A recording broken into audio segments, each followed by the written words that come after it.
Your phone finishes your sentences, your GPS tells you where to go, and your streaming service knows what you want to watch before you do. But here is the question that is keeping researchers up at night. Is all this artificial intelligence making us brilliant problem solvers?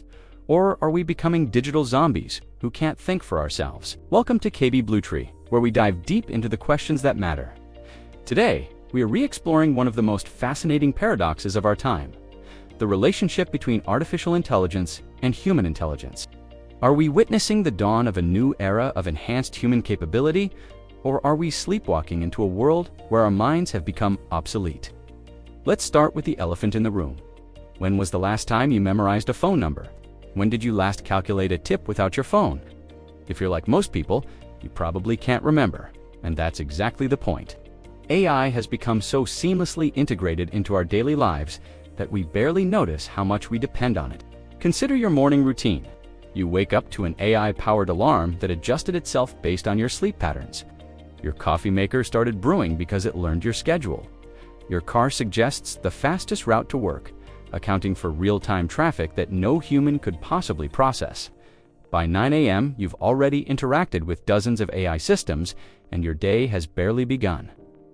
But here's where it gets interesting. This isn't just about convenience, it's about cognitive offloading, a phenomenon where we transfer mental tasks to external tools. And the research on this is absolutely fascinating. Studies show that when we know information is easily accessible, our brains literally change how they process and store information. We become better at remembering where to find answers, rather than remembering the answers themselves. Some experts call this the Google effect, or digital amnesia. Dr. Betsy Sparrow's groundbreaking research at Columbia University found that people are less likely to remember information they believe will be available online.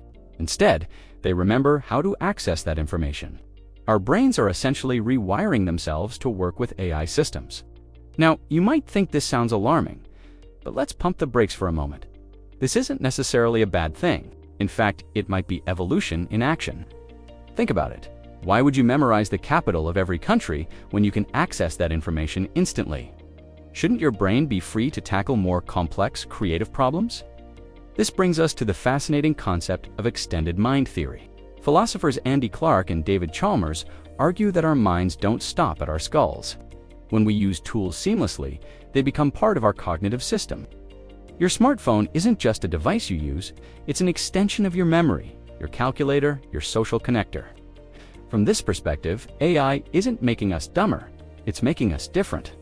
We're developing new forms of intelligence that work in partnership with artificial systems. Instead of being walking encyclopedias, we're becoming skilled conductors of information orchestras. Let's look at some concrete examples. Take navigation. Before GPS, people developed incredibly sophisticated mental maps of their cities. London taxi drivers famously have enlarged hippocampi from memorizing the city's complex street layout. But now, with turn-by-turn directions, many people struggle to navigate without their phones. Are we losing a fundamental human skill? Maybe, but we're gaining something else. We're free to focus on the destination rather than the route. We can have conversations during drives, appreciate scenery, or think about work problems. The cognitive resources once devoted to navigation are now available for other tasks. The same principle applies to writing. AI writing assistants can help with grammar, suggest improvements, and even generate ideas. Some worry this will make us lazy writers. But early research suggests the opposite might be true. When freed from mechanical concerns, writers can focus on higher-level creative and strategic thinking. However, we can't ignore the legitimate concerns. There's growing evidence that our attention spans are shrinking. The constant availability of information and entertainment has created what researcher Matthew Crawford calls attentional commons, a shared resource that's being depleted by digital distractions. Social media algorithms, designed to capture and hold our attention, have trained us to expect constant stimulation. Many people report difficulty concentrating on single tasks for extended periods. Reading long books, engaging in deep conversations, or simply sitting quietly has become challenging for many. There's also the problem of algorithmic bias and filter bubbles. AI systems often reinforce our existing beliefs and preferences, showing us content that confirms what we already think. This can lead to intellectual stagnation and polarization. When AI decides what news we see, what products we buy, and even whom we date, are we losing the ability to think independently? The answer isn't simple, because AI's impact varies dramatically depending on how we use it. Like any powerful tool, AI can enhance human capability or diminish it. The key is intent. Consider two different approaches to using AI for learning. Student A uses AI to generate answers for homework, copy essays, and solve problems without understanding the underlying concepts. Student B uses AI as a tutor, asking questions, exploring different perspectives, and using the technology to deepen understanding. The same AI tools produce radically different outcomes. This pattern repeats across every domain. AI can make us better doctors by providing diagnostic assistance and staying current with medical research. Or it can make us worse doctors if we become overly dependent on algorithms and lose our clinical judgment. The technology itself is neutral. Our relationship with it determines the outcome. So what does this mean for our future? The emerging research suggests we're in the early stages of developing what cognitive scientists call hybrid intelligence, a form of thinking that seamlessly combines human and artificial capabilities. This isn't about humans versus machines, it's about humans with machines. The most successful professionals in the AI age aren't those who can compete with algorithms, but those who can collaborate with them.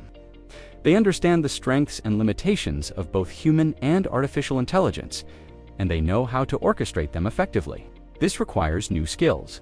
We need to become better at asking questions, evaluating information, and thinking critically about algorithmic outputs. We need to understand how AI systems work, what biases they might have, and when to trust them versus when to rely on human judgment. Perhaps most importantly, we need to be intentional about what we choose to outsource to AI and what we choose to keep as uniquely human domains. Some cognitive skills are worth preserving, not because they're efficient, but because they're fundamentally human. The ability to sit with uncertainty, to think slowly and deliberately, to make intuitive leaps. These capacities might become more valuable, not less, in an AI-saturated world. The future isn't predetermined. We have a choice about how this technology shapes us. We can use AI to amplify our intelligence, creativity, and empathy, or we can allow it to replace our thinking, making us passive consumers of algorithmic outputs. The question isn't whether AI will change us. It already has. The question is whether we'll change thoughtfully, preserving what makes us human while embracing what makes us more capable. The answer depends on choices we make today about how we live, work, and think in partnership with artificial intelligence. What's your experience with AI? Have you noticed changes in how you think, remember, or solve problems? Share your thoughts in the comments below. And if you enjoyed this exploration of human-AI collaboration, make sure to like this video and subscribe to KB Bluetree for more deep dives into the questions that shape our future. Your engagement helps us continue exploring these crucial topics together. The age of artificial intelligence isn't something that's coming, it's here. The question is, what are we going to do with it?